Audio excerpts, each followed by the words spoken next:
आज हम पढ़ेंगे सेल वॉल ऑफ बैक्टीरिया। सबसे पहले हम देख लेते हैं कि सेल वॉल बेसिकली क्या होती है। ये हमारे पास क्या आ गया, सेल आ गया, ये न्यूक्लियस आ गया और ये बाकी सारे क्या आ गए, ऑर्गेनेलीज। अब इन ऑर्गेनेलीज को जिसने कवर किया हुआ है, ये आउटर साइड लेयर ने कवर किया हुआ है, इसको हम क्या कहते हैं, सेल वॉल। अब हम ये देखते हैं कि सेल वॉल ऑफ बैक्टीरिया क्या होता है।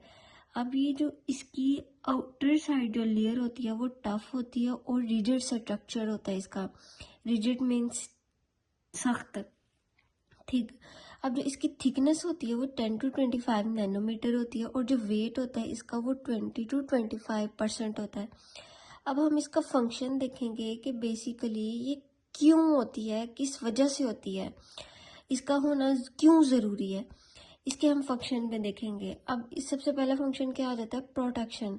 अब क्या करता है ये प्रोटेक्शन, किसके अगेंस्ट करता है, ऑस्मोटिक लाइसिस की। अब हम ये देखते हैं कि ऑस्मोटिक लाइसिस क्या होता है। जब हम किसी बैक्टीरियल सेल को हाइपरटोनिक सॉल्यूशन में डालते हैं तो वो सेल को श्रिंक कर देती है। तो ये जो सेल वॉल है ना, वो सेल को श्रिंक करने से बचाती है। और अगर हम इसका दूसरा स्टेप देखें फंक्शन में, उसके अलावा ये क्या करती है, रिजिडिटी प्रोवाइड करती है। किसकी वजह से वो रिजिडिटी प्रोवाइड करती है, D2 पेप्टिडोग्लाइकन। इसकी वजह से ये रिजिडिटी आती है। मैं अब आगे जाके आपको बताऊंगी कि पेप्टिडो केमिकल कॉम्पोजिशन में कि पेप्टिडोग्लाइकन किन से मिलकर बनी होती है। उसके अलावा ये आपके सेल को शेप भी देती है, सेल वॉल के, आपका सेल मेंटेन रह सके। उसके अलावा सेल डिवीजन भी ये करवाती है। एंड द मोस्ट इम्पॉर्टेंट कि सेल वॉल क्यों ज़रूरी होती है, ये प्रोटेक्शन करती है। किसके अगेंस्ट प्रोटेक्शन करती है, टॉक्सिक सब्सटेंसेस को, कि ये जो बाहर से आने वाले हार्मफुल जो सब्सटेंसेस होती है वो आपकी बॉडी के अंदर, बैक्टीरिया की बॉडी के अंदर एंटर ना हो सके। अब हम देखेंगे केमिकल कॉम्पोजिशन किसकी, सेल वॉल ऑफ बैक्टीरिया की। अब ये जो बैक्टीरिया की सेल वॉल होती है वो किससे मिलकर बनी होती है, पेप्टिडोग्लाइकन से। एज कंपैरेटिव देखा जाए, जो प्लांट्स की सेल वॉल होती है वो मिलके बनी होती है सेलुलोज से, और जो फंजाई की होती है वो किससे मिलके बनी होती है, काइटिन से। And this is important for MCQs। वो पूछ सकते हैं कि प्लांट्स की, बैक्टीरिया की और फंजाई की सेल वॉल किस से मिलके बनी होती है।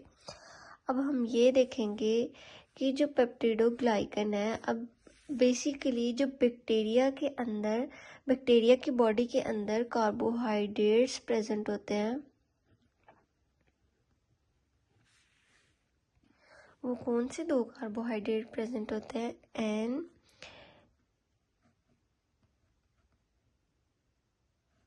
एसिटिग्लूकोसमाइन, N acetyl glucosamine, and other one N-acetyl glucosaminic acid।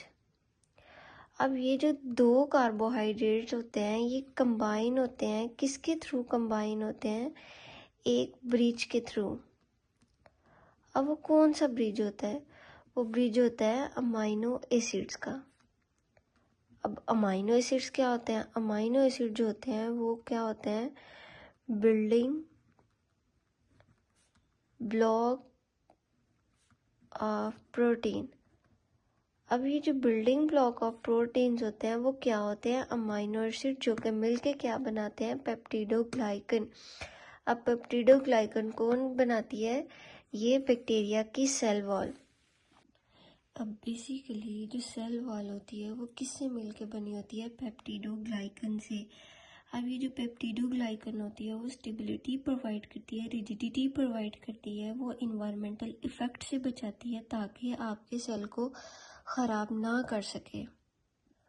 अब हम ग्राम पॉजिटिव और ग्राम नेगेटिव के बारे में पढ़ेंगे। अब बेसिकली एक ग्राम नाम का पर्सन था, साइंटिस्ट था, जिसने इन दो बैक्टीरिया को अपने नाम से ही डिस्कवर किया इनको कैसे उसने देखा under the microscope on the basis of colour देखा था। नेक्स्ट चैप्टर में हम स्टेनिंग के बारे में पढ़ेंगे, फिर आपको पता चल जाएगा कौन से कलर होते हैं जिससे हम ग्राम पॉजिटिव और ग्राम नेगेटिव बैक्टीरिया को डिफ्रेंशिएट कर सकते हैं।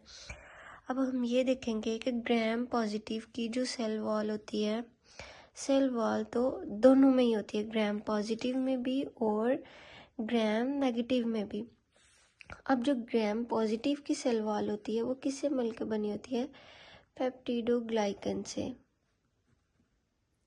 अब पेप्टिडोग्लाइकन की जो कार्बोहाइड्रेट्स रिप्रेजेंट होते हैं, इनमें दो कौन कौन से होते हैं? N acetyl glucosamine and second one N acetyl muramic acid. अब इसके अंदर ये दो कार्बोहाइड्रेट तो प्रेजेंट होते हैं, बट इसके अंदर एक और प्रेजेंट होता है कार्बोहाइड्रेट टाइक्यूक एसिड।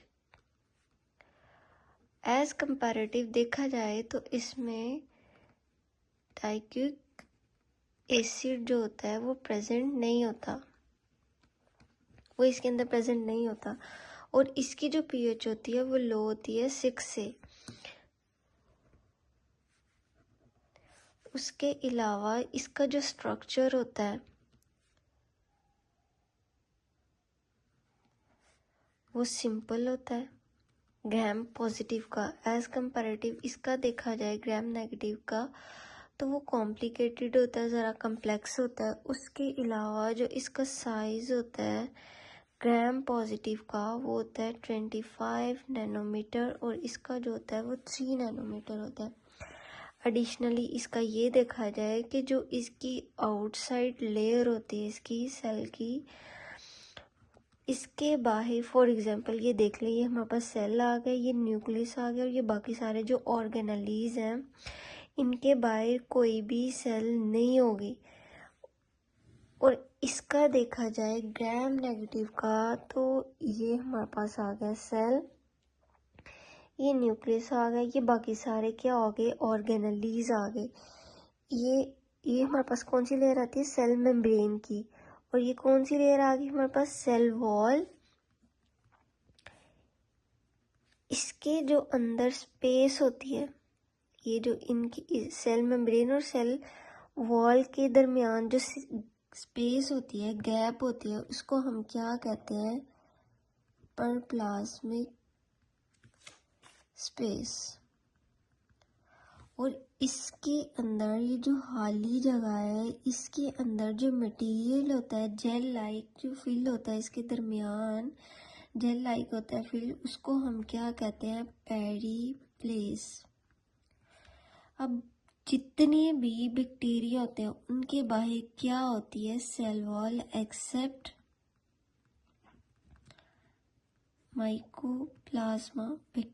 माइकोप्लाज्मा के बैक्टीरिया के। अब ये क्या काज करता है?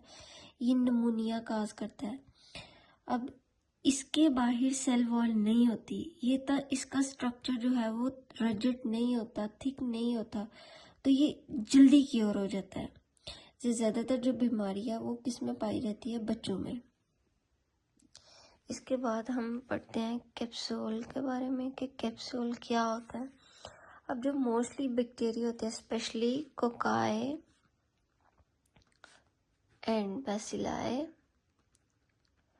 ये मैं इनका स्ट्रक्चर ड्रॉ करती हूँ। फॉर एग्जांपल ये हमारे पास क्या आ गया? सेल आ गया, ये न्यूक्लियस आ गया, ये बाकी सारे क्या आ गए? ऑर्गेनेलीज आ गए।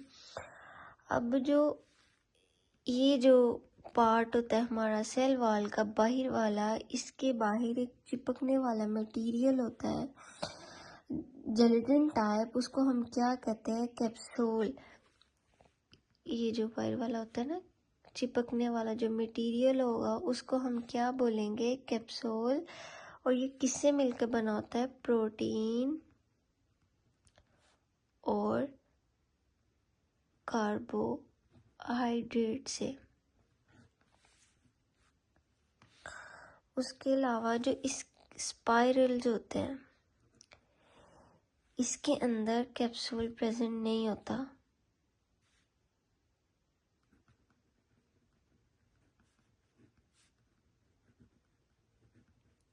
ये आपको एमसीक्यूज में भी पूछ सकते हैं कि कैप्सूल किस में प्रेजेंट होता है और किस में नहीं प्रेजेंट होता। बैसिलाई और कोकोआई में बैसिलस कैप्सूल प्रेजेंट होता है और जबकि स्पाइरल्स में कैप्सूल प्रेजेंट नहीं होता। अब अगर यही जो सेल है आपका इरेगुलर शेप आ जाए, इसकी सेल की शेप खराब हो जाए और इसके अंदर स्टिकी टाइप मटेरियल आ जाए, उसको हम क्या बोलेंगे? ग्लाइकोक्लैक्स। और इसके अलावा ये जो हमारा सपोज यही सेल लगा ले, इसके बाहर फॉर एग्जांपल ये हमारी सेल वॉल आ गई और ये हमारी सेल मेम्ब्रेन आ गई, ये हमारा न्यूक्लियस आ गया और ये बाकी सारे राइबोसोम आ गए और बाकी सारे ऑर्गेनेलीज आ गए लाइक राइबोसोम, डीएनए, माइटोकॉन्ड्रिया। ये सारे फ्लूइड लाइक मटेरियल में सारे हमारे ऑर्गेनेलीज प्रेजेंट होंगे और जिस में हमारे ऑर्गेनेलीज प्रेजेंट होंगे हम उसको क्या बोलेंगे? साइटोप्लाज्म। हम इसको दोबारा से रिपीट करते हैं। ये जो कैप्सूल होते हैं इनमें मोस्टली जो बैक्टीरिया होते हैं लाइक ये स्पेशली इनके लिए कोकाई और बैसिलस, ये जो दो बैक्टीरिया होते हैं इनका हमने ये क्या किया? सेल ड्रॉ किया। इसके अंदर क्या है? न्यूक्लियस और ये बाकी सारे ऑर्गेनेलीज आ गए और जो ये जो मटेरियल होता है चिपकने वाला, ये साइड पे फाइबर टाइप जो मैंने बनाए हुए थे, ये सारे क्या होते हैं? चिपकने वाले मटेरियल होते हैं, जेलेटिन टाइप मटेरियल होते हैं। हम उसको क्या कहते हैं? कैप्सूल। और ये किससे मिलकर बने होते हैं? प्रोटीन से और किससे? कार्बोहाइड्रेट से। एज कंपैरेटिव देखा जाए जो स्पाइरल्स होते हैं इनके अंदर कैप्सूल प्रेजेंट नहीं होता। उसके अलावा अगर ये हमारे पास इरेगुलर शेप आ जाए, सेल वॉल की थोड़ी ख़राब हो जाए, तो हम उसको क्या बोलेंगे? ग्लाइकोकाइलिक्स। और अगर ये हमारे पास सेल वॉल आ गई, साइटोप्लाज्म बेसिकली हम देखेंगे किसको कहते हैं? ये हमारी आ गई सेल वॉल आ गई, ये हमारी सेल मेम्ब्रेन आ गई और ये जो इस फ्लूइड के अंदर जितने भी ऑर्गेनेलीज प्रेजेंट होते हैं इसके अंदर हम उसको क्या बोलेंगे? साइटोप्लाज्म।